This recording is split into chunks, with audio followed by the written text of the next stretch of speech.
Hi everyone, Mrs. Bilo here. In this video, I'm going to be going over how to use an electronic balance.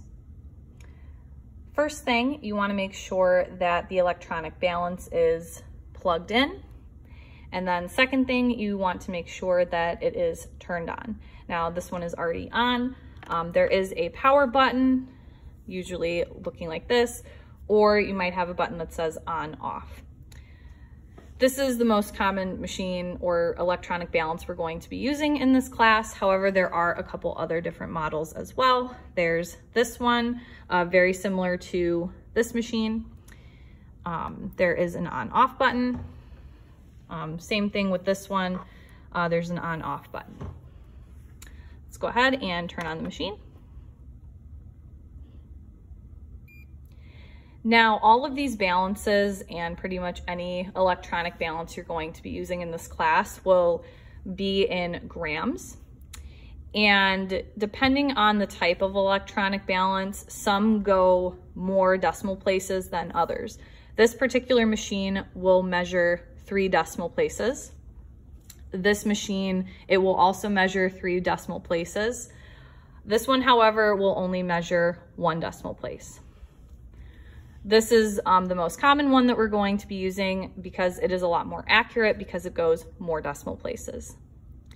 Now, this particular electronic balance and this one, not this one, this one's not as sophisticated, have a system to help you level it. So if you look, there is one of these bubbles here, and if it's in the center, that means that the scale is level.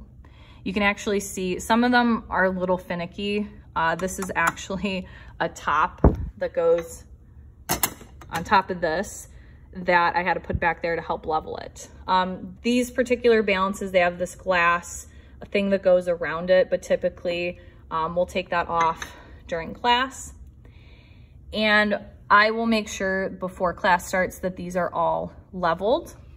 This one also has a leveling, so you can see that it's not totally leveled right now because the bubble is not in the center.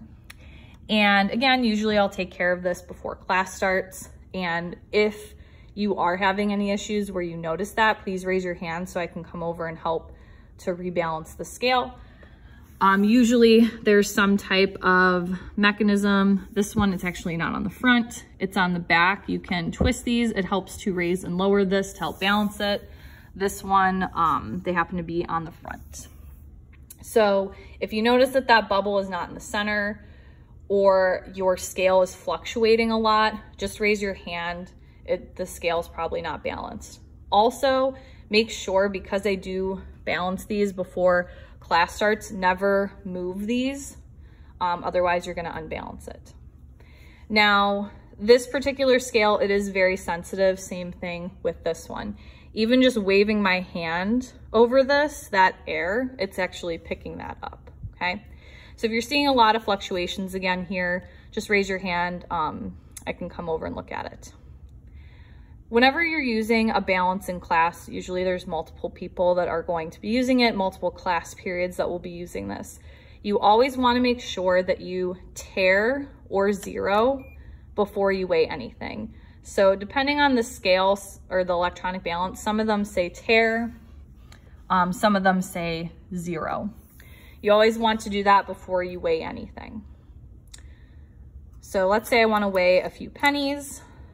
I'm gonna gently just set those down on top, okay? Never push on this or push on the top of this. That can actually damage or break the electronic balance. And then once you have a stable, like this number's not fluctuating anymore, and it's as stable as possible or as stable as you can get it, then you can go ahead and record your mass. Now, sometimes you may have to weigh something other than pennies. You know, maybe you're measuring out some type of, like an amount of salt, for example, that isn't solid like a penny. So you might have to use something like a weigh boat. So this one's a large weigh boat. There's also small weigh boats as well. Now, what you can do is you can actually set this on top and then you can hit the tare button. So now when you go to weigh whatever it is you're trying to weigh, you don't have to subtract out the mass of the weigh boat.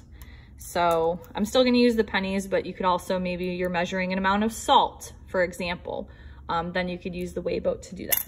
And then you can put your pennies in there, okay? So you're gonna notice then when I take this off, it's gonna say a negative number because you zeroed the scale, so it took out that mass, it subtracted out the mass of the weigh boat for you, so you didn't have to do the math for that. So again, if you're going to ever measure something, make sure you always tare before you measure.